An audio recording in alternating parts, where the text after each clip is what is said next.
An Accra Commercial Court throws out the case brought by the Executive Director of the Center for Freedom and Accuracy, Andrew Awuni, seeking to challenge the sale of Merchant Bank to private equity firm Fortis. The court, presided over by Justice Sophia Benasco, said Andrew Awuni lacks locus to meddle in the matter. If the position of the court is that, yes, you are a contributor to SNET, but if SNET uses your money for any other thing which does not bring profit and which will affect your pensions in future, you have no right to question SNET. If that is the state of the law, we will know now, so that people will advise themselves whether they should, it is even worth putting your money in a trust that is not accountable to you. The court said Mr. Awuni lacks the locus to bring the suit. The legal team of Andrew Awuni, however, says it will appeal against the dismissal of its suit challenging the sale of Merchant Bank. Now, what does this dismissal mean? And we're seeking answers right here on today's big story.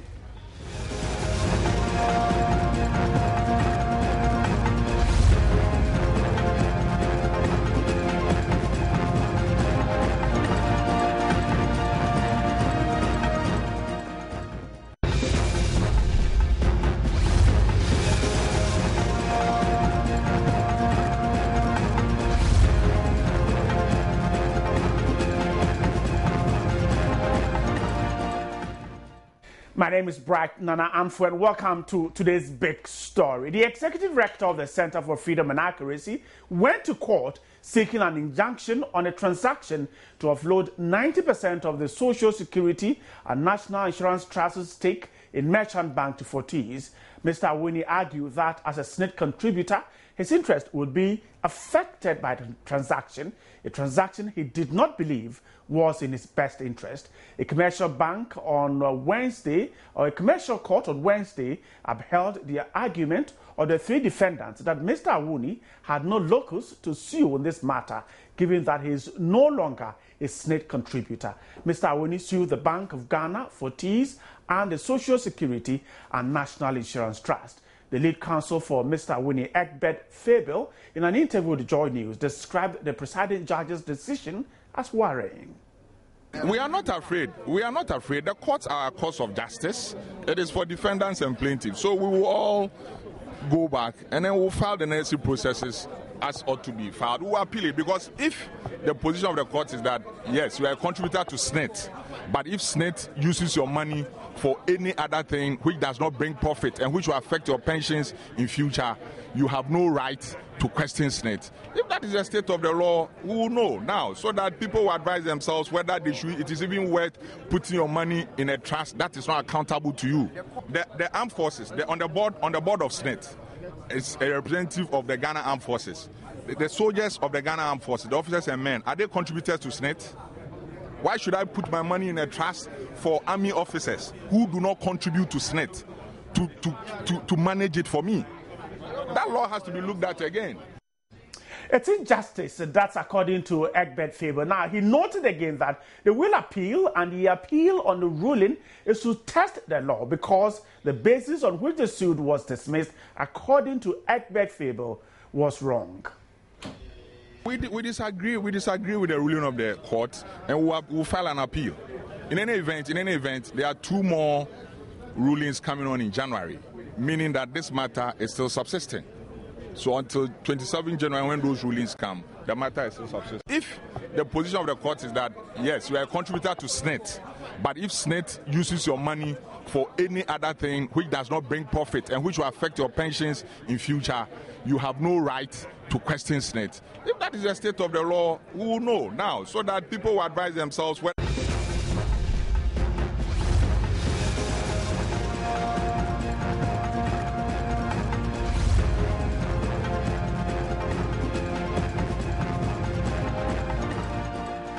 Welcome once again to today's big story. Eric Curtis, our Joy News reporter, was there in court. Now, the court said he had no locus. Yeah. Is that the reason the court cited? Yeah, he said one other reason that the court said that Awuni alone as a person is not a trustee of Merchant Bank, neither is he a member of the board of SNET. Right. So if he wants to send this case to court, he has to go find either a member of the board of Merchant SSNIT or a member of the trustees of Merchant Bank, or he should go and see his MP, right, who are representatives. These people are representatives on the board of SSNIT. You know, SSNIT has the court said the SSNIT board represents all the people of Ghana. So if he wants to send a call, he as a person cannot do that. So he must go through a trustee, someone who has the case at heart, and tender his case through him so that he can send. And that means going to the board of SSNIT to put his case before it. To put the case before it, finding someone on the board of SSNIT who will take up the matter and take the case to court. But he, as a person, cannot do that. Awuni and his counsel certainly were not happy about this. Yes, Andrew Awuni was not in court. So Ibek Favour alone was in court, and after the ruling and everything, he clearly said they will go for an appeal because for him it was a case of injustice because he doesn't understand how your contribution to SSNIT, I'll contribute my contributions and everything, and I don't have a determination as to how my money should be used. Right. So that was the basis of his argument, and that was the reason why he said he will go to the Court of Appeal for a determination into the matter. But we're not told perhaps when they want to put in this appeal. No, he did not clearly state it. But when I asked him, he said it was going to be soon. So we are expecting that the appeal process will happen before there's another ruling on January 27th, and before on the same Merchant Bank for Teesdale. So we are hoping that it will happen before that time, because when we asked him whether today's ruling will have an impact on the 27th ruling, he was confident that it wouldn't have an impact because that case was a separate case and this one is a separate. He was confident they will win that particular case. Is the ruling today a kind of an anticlimax? This case has been in the public domain for quite a long time. People were anticipating the ruling. Were those who came to court surprised at what happened? Okay, from the media's angle and a few lawyers that we interacted with, they didn't seem surprised. It was like it was a mixed feeling, actually. Let me put it that way, because there's a group of people where having the discussion that, of course, I could come and take the matter to court. But there's another group that says that it will open the floodgates for anybody, any contributor on SSNIT to just go ahead and say, hey, okay, I'm also a contributor. I'm taking the matter to court. So that was why Tony Lita was pushing for punitive measures against Andrew Awuni, just to prevent others who have... Curtis, we'll talk about that, but hold on. Let me speak to a legal mind. Samson Ladi Ayenini has just joined this discussion. Samson, thanks so much for your time. Hi.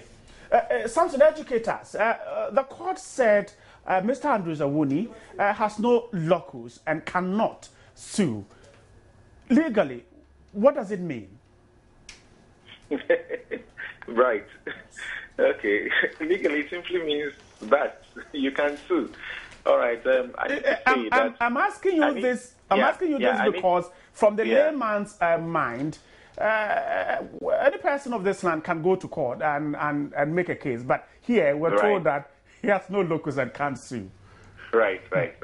When the very first time when this matter came up and the arguments were heard, I made the statement that I took the view that both the lawyer who moved that application challenging Andrew Awuni's locus, that is Tony Lita, and the lawyer who spoke for Andrew Awuni against that particular motion made very formidable arguments, and that today, when the ruling is given, depending on the reasons that will be advanced by the courts, we may just have seen the beginning of this case, because it could go up to the Court of Appeal and go as far as the Supreme Court.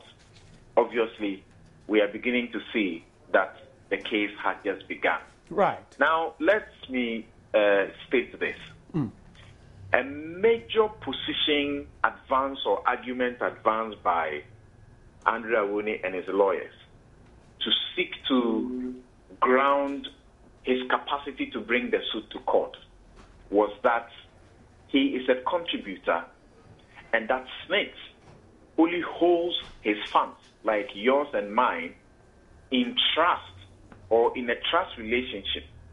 In law, we say when that exists, then the trustee has what we call a fiduciary obligation, which obligation simply means that he has to seek your best interest and protect your best interest at all times. Now, the Tony latest arguments were that, no, yes, if there's a trust relationship, this will exist. But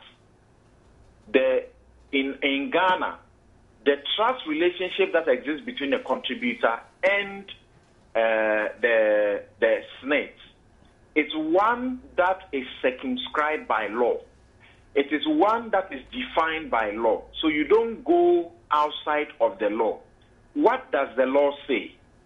And the court said today that your relationship as a contributor to the scheme does not create a trustee relationship at large. At large simply means the trustee relationship is one that is defined by law. So the law tells you how far you can go. So the court asked the question, can you find in the law that a beneficiary has the right to sue SSNIT and question SSNIT about its investment decisions?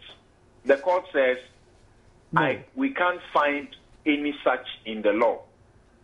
The court goes on to say that Egbert Faible's argument, very strong arguments, were based on English law, what we call common law.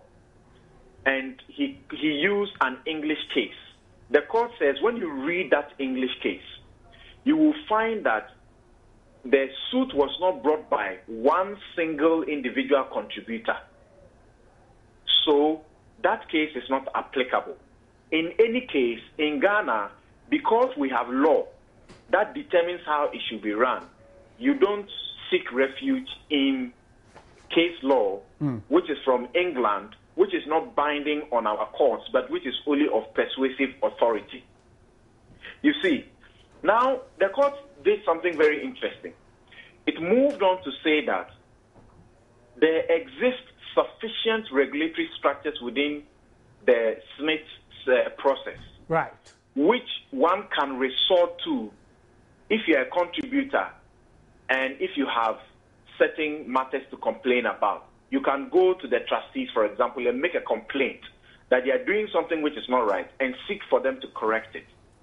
The court went on to now ask a question again, that for the plaintiffs to suggest that a contributor's interest is not protected and that he has to protect his own interest by seeking a judicial intervention is wrong, because SSNIT is required by law to account.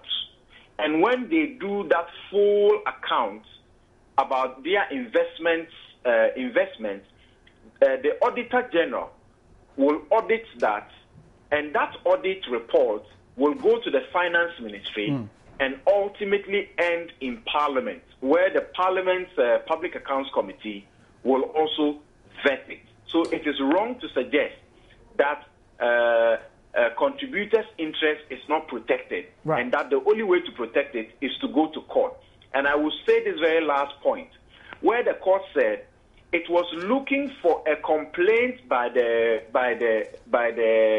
Andrawuni to suggest that there had been a breach or violation or threatened breach or violation of any law or the SSNIT law in the processes of the sale. Has the plaintiff pointed out any such wrongdoing? The court said, no, it can't find any such thing in the processes that the plaintiff has filed. What the court finds is an expression of a dissatisfaction. And the court says a dissatisfaction is no violation, and that cannot ground a cause of action. So that was the decision of the court. The decision of the court. Now, you said that from what has happened today, it looks like it is rather the beginning of a case. Now, the court says it is looking for something more than what Mr. Awuni brought to court. Why then do you say it's the beginning of a case? I said it's the beginning of the case because when I sat in court the first day and heard the arguments, you see, if you sat in and you listened to the arguments, by the time each lawyer finished, you would feel a certain conviction that the lawyer is right. So Tonelita finishes his argument, and you ask yourself, wow, it looks like he's right. Then Egbert gets up, finishes his argument, and you're like, wow, this is also a solid point. And you ask yourself, these 2 points, who is going to win? So you tell yourself, it is possible it is anybody's case. However, depending on the reasons the judge will give for the conclusions that the court will come to, any of them could go and seek an appeal. We have just been told by Egbert Faber that this afternoon they have filed an appeal. So, obviously, the case and this particular matter has just begun. But I was also saying that when you listen clearly to the court seems to have given a certain hint. And the hint was that if you look at it from the perspective of company law, it will sound as if Andrew Awuni may have capacity to sue if he comes in a representative suit, i.e., if he comes there not alone, but together with others seeking to do some actions, and the processes are provided for in law. Right. So the court seems to suggest that if you come with a representative action, you may ground your capacity and you'll be able to make a success. But I am interested because, this is novel. Right. It's not really happened. Mm-hmm. There's no case law to guide us in this particular regard. So an appeal, certainly I say, will be good because it will expand the frontiers of this particular part of the discussion in relation to a trust and a trustee and the beneficiary or contributors relationship and how they can sue or not sue about the investment decisions of that particular, board. But I have a feeling immediately that an appeal may be a difficult road to travel for success. Right. Thanks so much. Samson Ladi-Ayanini is a legal mind there speaking to me on that particular ruling today. Let me also speak to the Executive Director of the Center for Freedom and Accuracy, Mr. Andrew Awuni. Mr. Awuni, thanks so much for your time. Thank you very much, Brad. And it was not a ruling that your counsel said you certainly are going to appeal. Is that decision confirmed? I think it is a ruling that everybody should be worried about, including you who is asking the question. Because it's a landmark ruling that defines the relationship between the contributor and the Senate fund. Today, it has been ruled that contributors should just contribute, but they have no right to question what happens with their contributions. That's the ruling. So really, you can take out Andy Awuni out of this ruling. You can take out Merchant Bank out of this ruling. And then you sitting there and asking me this question, that ruling is for you. It's for your producer. It's for everybody who works in multi-TV and pays some contributions to Senate. The ruling is that from this day forth, contributors have no right to ask Senate what they do with their contributions. What it means is that even if Senate goes to Las Vegas and begins to gamble with your contributions, you have no right to ask any questions. That's the power relations that have been defined by the ruling.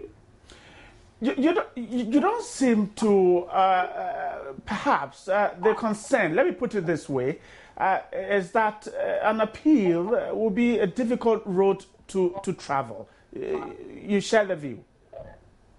Well, I'm not a lawyer, and I don't know what they have seen, the lawyers have seen. And definitely, I will have a meeting with my lawyers on Friday. Then I would like to understand what route they intend to take on this matter.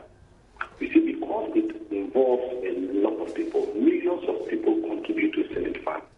And because this ruling affects all of you, if we do not do anything to reverse it, it stays there for even generations yet unborn. That's what it means. So it is an enormous responsibility.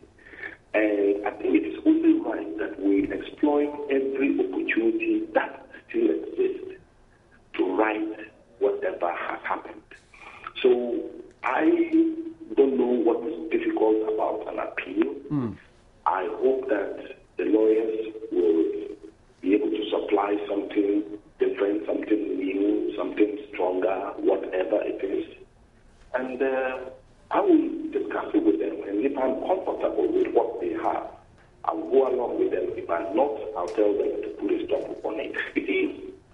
Remember that we are not the ones who took this matter to court. Right. It was Prolemita who took this matter to court to contest my capacity. In fact, remove mine and put to contest the contributor's capacity. That's the point. You see, our case is that we want the court to open up the transaction that made it possible for Fortis to buy Merchant Bank. They do not want that to happen. They don't want you to see into the board. They don't want you to look into the board and see what happened. So their strategy is knock him off. But when you knock him off, then you can go ahead. But if this thing is actually a bare board like they want everybody to believe, I really don't understand why people are running away from accountability. From accountability. Let me repeat that this transaction is a bad one, it's despicable. And I tell you, the world is looking at us in awe. They're surprised that people can do this to their own people. I tell you that in the nation. I know that as a fact. I know that. Right. Thank you so much for speaking to me. Andrew Awuni is the Executive Director of the Center for Freedom and Accuracy. Let me wrap up with Curtis in the studio here. So we're heading for court again. Yes, on January 27th. On the same issue. Okay, on January 27th, the issue there is whether Andrew Awuni has the capacity to send a case to court on behalf of contributors. This case was on his own behalf, right? And this one is on the behalf of the contributors of SSNIT. Thank you so much for speaking to me. Curtis was there in court and also tried to speak to some investment consultant. Exactly what it means. Now, Mr. Awuni's case is that, well, you are a SSNIT contributor and you have difficulty there in finding out what your contribution goes into. We'll try and get an investment consultant to speak to quickly. Let me speak to Mr. Chris Okpoti-Odampton. Now, Mr. Chris Odampton, thanks so much for your time. Thank you. Good evening. Good evening. First of all, if I give my funding to an organization and they're managing it on my behalf, what authority, how much interference can I have in the management of my funds?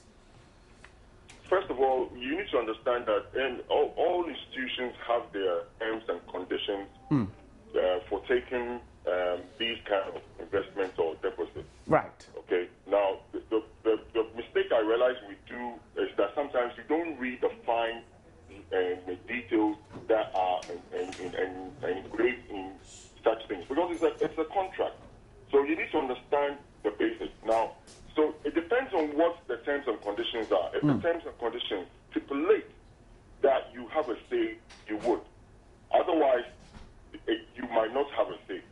So you need to be very careful. So we cannot have a clear-cut situation where we're saying that once I am a contributor to a particular fund, I should have a say in what goes into what is done with my funds. Let's also understand that sometimes when you contribute towards a fund, that fund is also entrusted to what we normally would call trustee. Right. Now, it means that what you've virtually done is that you've given your authority and mandate to the trustee. Now, unless the contract between you and the trustee says something different, it means you cannot interfere. Now, in some cases where, let me use a simple example like a provident fund, where sometimes is given to some trustees to manage. Sometimes the contributors actually let go of everything and say that you do everything on our behalf because we believe in you. Now, if we have such a condition, it means that you cannot say anything as a contributor. And that means once we have entrusted our funds into what you just suggested, all we do is to sit and wait. And even when we have evidence to suggest that our funds is being run down, we cannot interfere. Is that what you're saying? To an extent. Again, let's not forget that, obviously, in terms of the contract, there might be, let's say, a percentage of contributors that can actually stand up against something. And again, like I'm carefully saying this because it depends on whatever contract is signed to enable the trustees take up their duty. Right. So that is the basis. Now, it's a very difficult thing because these things vary from place to place, from institution to institution, from contract to contract. So it's very difficult for me to give a general statement to right. it. Let's leave it here. Mr. Chris Okpoti Odampton is an investment consultant there talking to me about this particular issue of how much role one can play if you trust your funds into the hands of an institution. This is just the first part of today's big story. The second part, the interactive segment that allows you to get to us and we get to you, is coming up in a moment with Mariam. Stay there. I'm returning in just a few seconds.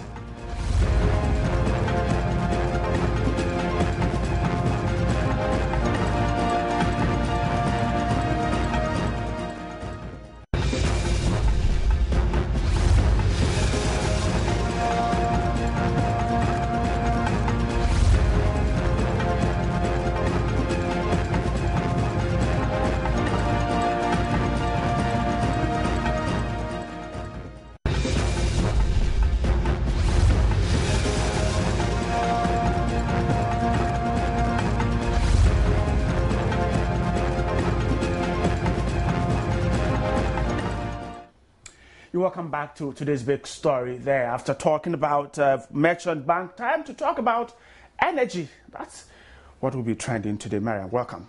Thank you so much. And midweek, we're talking about energy. Is it about the on and off?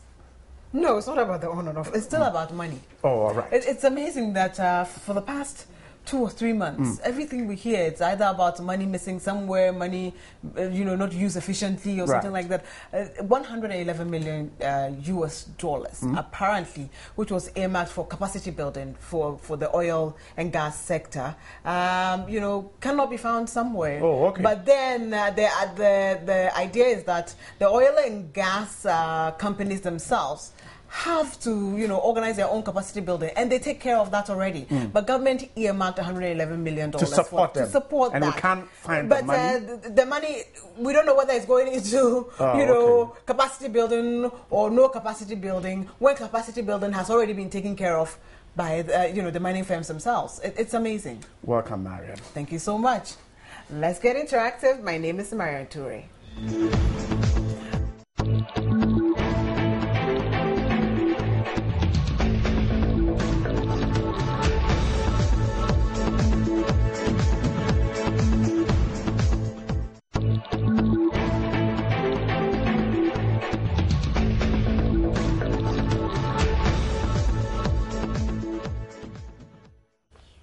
So welcome to the show. You can find us facebook.com/joynewsOnTV. Comment on all the posts we put there and we will share them with the rest of the world. If you're on Twitter, we tweet at JoyNewsOnTV. If you're sending us an email, please send it to joynews@multitvworld.com.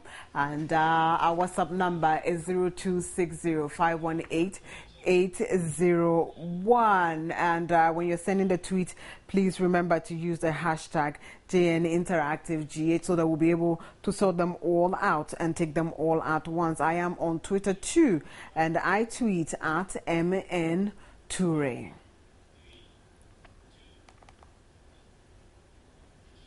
And as always, GN Interactive is where tech meets news to set the agenda. And today we're talking about capacity building. And I'm hoping that you can see what I'm seeing here in the story. It's on myjoyonline.com. Government claims of using $111 million, dollars of oil money for capacity building training, has been challenged, and you can see the story here. And this is Mohammed Amin Adam, Executive Director of the Africa Center for Energy. And the entire story says that the African Center for Energy Policy says claims by government that about $111 million US dollars revenue was used for capacity building between 2011-2012, and this cannot be accepted. And Mohammed Amin, who is Executive Director of the ACEP, said most of the capacity training programs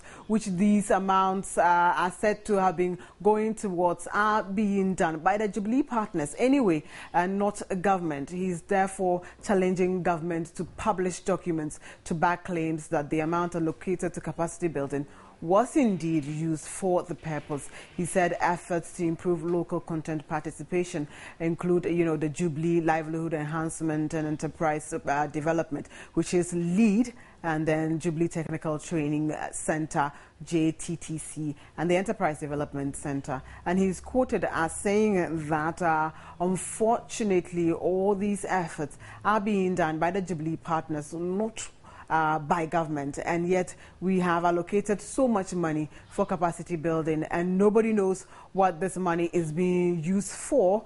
It means there's a problem, especially when the capacity building we are seeing is being done, by the oil partners themselves. And his second issue is that the government, took a loan about $38 million from the World Bank, where a concessional loan also for capacity building. That is what is being used to support capacity development in the ministries for GNPC and other agencies that have a role to play in the oil and gas industry. And one of the major issues in the industry around the world or natural resources generally is that many people are calling for transparency and accountability, but nobody is talking about efficiency of spending. So as far as transparency and accountability are concerned, we have done well as a country. That's what he is saying, because we have demonstrated and shown to Ghanaians that through the budget processes how much oil we have received, how much oil we have lifted, and even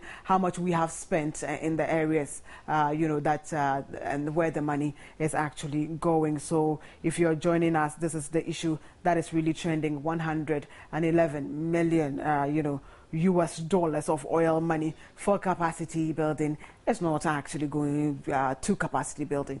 So we are all asking, so where is the money? Where is our money? We have been around and we've been talking to you as we always do in our video blogs, and we have been asking you in our first question, we're asking, what are your views on capacity building in the first place? Capacity building, we are building capacity, we're training people. What are your views on that? Are they even necessary? Let's go and take our first video blog. I don't think there's any need for any training as far as I'm concerned, because with such an amount at stake and we cannot account for it, what are we training people for? Are we training them to go to the skies or what? Tor is lying bare. People have already been trained and they are not working. So I don't think there's need to train people as far as oil money is concerned. It's a very good idea, and if they are to train a whole lot of people to come into the deal, the oil deal, I think it will generate much more productivity rather than anything, because the oil is a very lucrative job in the sense that it needs a lot of training, and since it needs a lot of hands-on situation, so we need a whole lot of people to get into it, and people with much more education and much more training, so that it will yield much productivity. Right now, if Tor is a refinery, you can easily send people for training. Right now, if you engage people training, giving people training, at the end of the day, what do you gain from it? How do you excel what people are doing at the end of the day? If they have the training and the is not functioning, we are doing nothing. It's really bad because the government claims that he's used which is 111 million cedis of the revenue was used in capacity building, which is not true.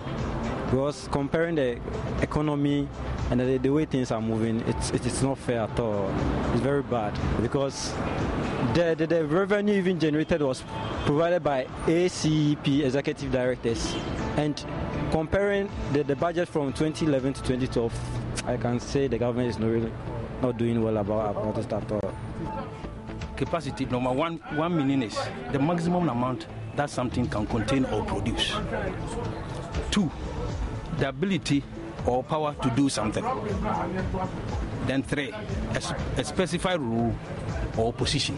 Each of the 3 minutes they take by saying they are building capacity. In other words, capacity building.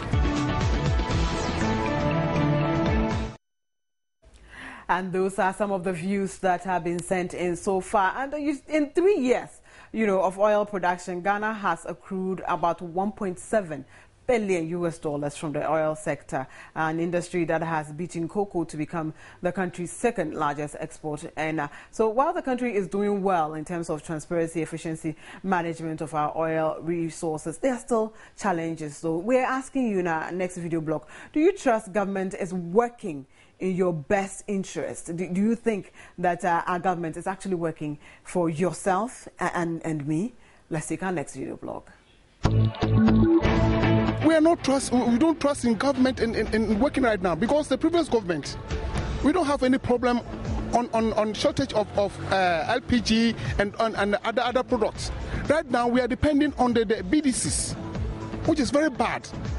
Government should help at this in TOR so that TOR will work. If they are working, where is the money? They are working on what? And they are working for what? And working about what? I don't think they are working.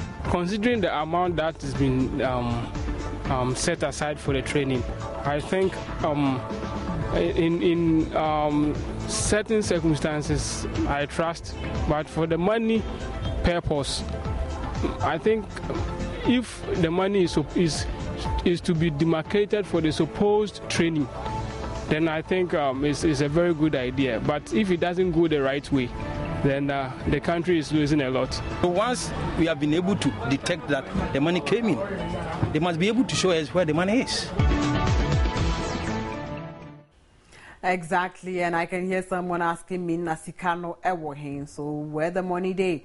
We'll go to social media and take some comments that are coming in. And civil society group, the African Center for Energy Policy, says claims by government that about $111 million of oil revenue was used for capacity building between 2011 and 2012. And it cannot be accepted because most of the capacity training programs are being done by the Jubilee partners and not government. We are asking, what are your views on capacity building and training? Do you trust government is working in your best interest, and how can citizens hold government accountable? 29 comments in the last few minutes alone. Thank you so much for all your comments and for getting interactive. Newton Jeffett begins with us. He says, I think we have a committee in Parliament that sees to how our oil revenue should be used. We as individuals cannot hold government accountable. I don't know why we cannot hold government accountable. Is it a societal problem? Is it where we are located? I don't get it. Why can't we do that? Do we, as citizens of this country, do we all have to come together and then form our own, civil society movement, let's say movement of Ghanaians or something to hold government accountable? We should be able to challenge our leadership and say, hey, where is the money? If you're not using it right, account for it. And so I'm sure that is what, the group is calling for. They are asking governments, to publish the documents and say, this is what we use the money for and this is how much of it is left. So it begs to be seen. We are also calling on government to do the same. Publish it. If there's nothing to hide, why not? We'll take some more comments. Majid Audu from Goshego. Marian, another bad governance saga. When can all this stop? Ghana, Assem, Abba or something like that. Baba Musa Tamale, another long one. Thank you so much. For me, Africa Center for Energy Policy is only engaging mere speculation and wild allegations. If ACEP really want many of us to believe what they're saying against the government over the use of the oil revenue, then they must go beyond this mere allegation and provide us with more facts and proof. Many a times in this country, people go about leveling wild allegations against others without any shred of evidence. By the time that people will realize that such allegations are untrue, a damage would have been caused to the people involved. In principle, I'll support any cause to demand for a better use of our resources, regardless of which government is in power. But I think that such cause or demand must be devoid of partisanship. So far, I think government has been transparent on the oil proceeds. We urge government to keep it up.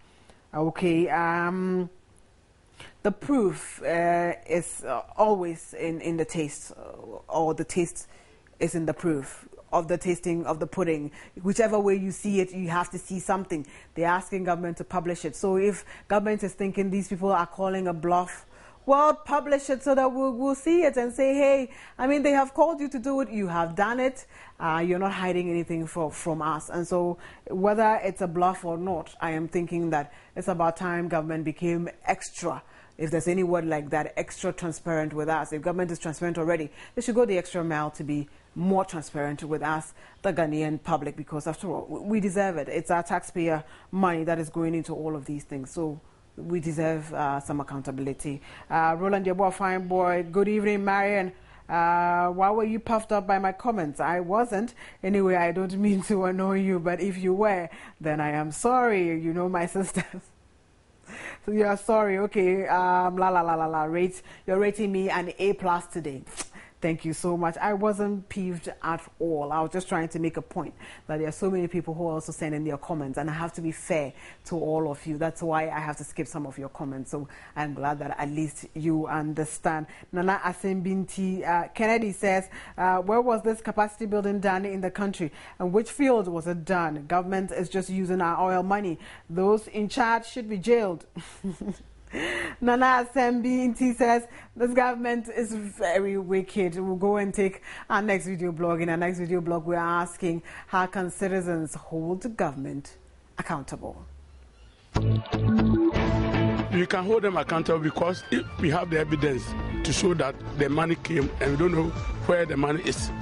So they should give us our money. Other than that, heads must roll. People might be accounted for it.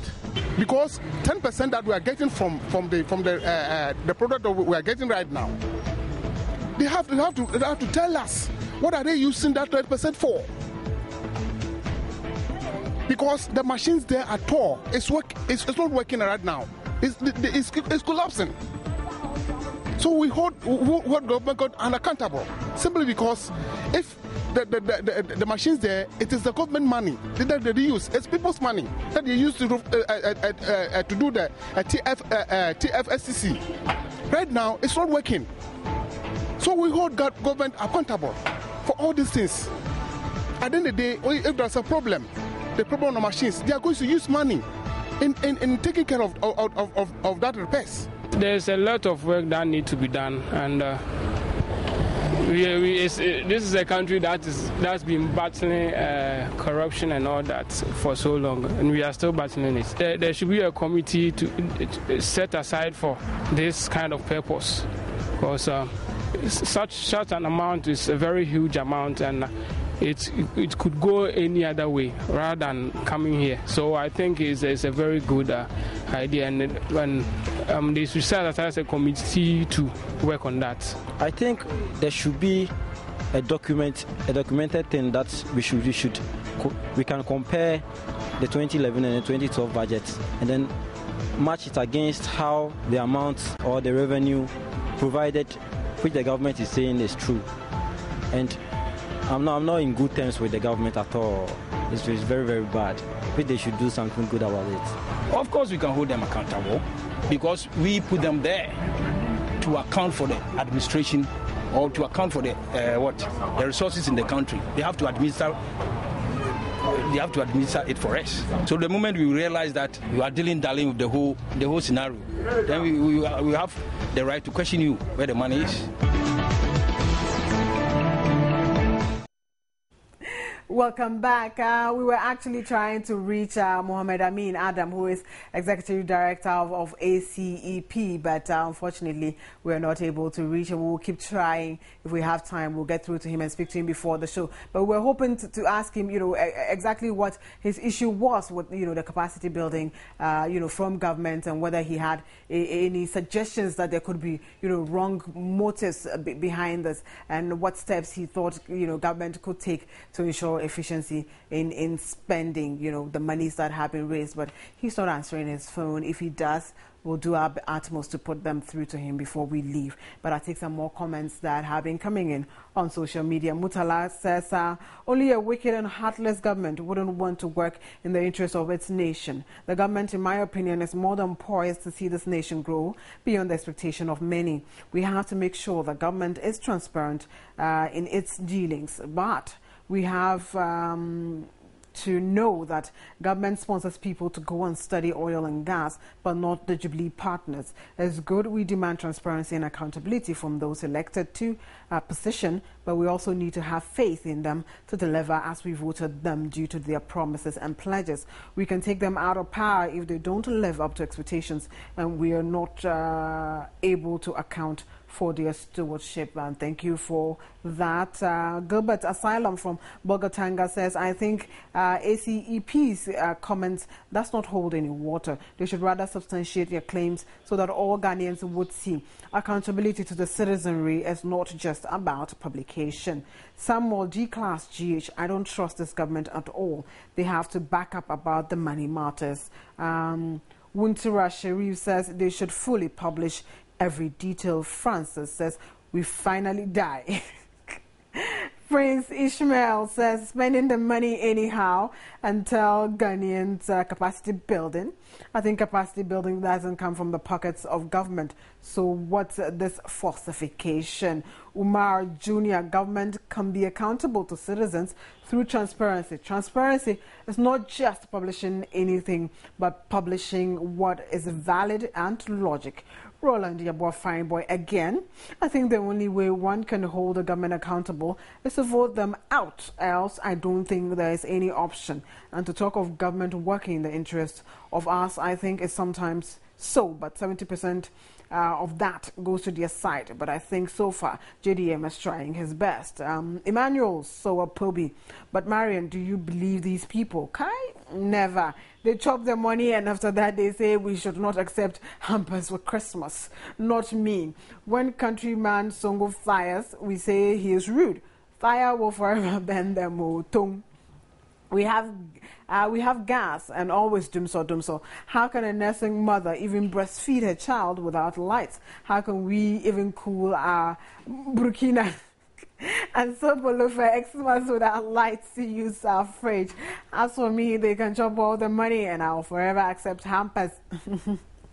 You're so funny, Manuelson. Noble Tia Francis, we only hold government accountable by voting a government that is willing to accept. Gizman Emmanuelson, the only way we can be free on our minds is for government to publish documents that back the spending, and even that's cry. Ishaku Abdulaziz from WA, the only station I can watch every minute is Joy News. We love you. Thank you so much. Saeed Farouk from WA says ACEP should not be mischievous. Ghanaians are sponsored to go for further studies in oil and gas so as not continue to rely on foreign experts. They are sponsored by Jubilee partners. Yes, I believe this government is doing its going its beliefs. I don't know what you're trying to say. The people matter, you matter. Okay, going according to its beliefs, the people matter, you matter. I get you. Atagra Asylum, Ghanaians. Nelson Sika says, this is Ghana for you. Stephen Mohammed, my last comment. We need, no, we don't. I'm sorry. I can't take this one. And I think I'll end it here for today. And this is where we wrap up. Bright Handful is back, so we can do that together. Right, so in wrapping up, let's tell you what to expect at 8 o'clock. The Council of State is lamenting what it describes as the slow pace of justice delivery in the country, and especially its implications for the fight against corruption. At a meeting with the President, the chairperson of the Council, Cecilia Johnson, said the anti-corruption battle will be fruitless if institutions supposed to deal with the canker remain weak. Gifty Ando will tell us more about what happened at Peduase Lodge today, later at 8 o'clock.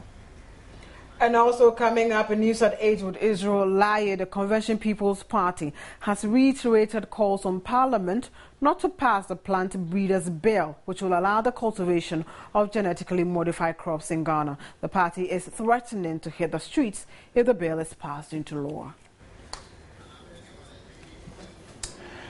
And at 6:30 tomorrow on Interactive, we'll tell you more. We'll give you more opportunity to get to us whilst we get you. But time now to wrap up the show for today. Thanks so much for having stayed there. My name is Bright Nanamfo. And JN Exclusive is coming up next. My name is Marian Ture. Enjoy the rest of our programs.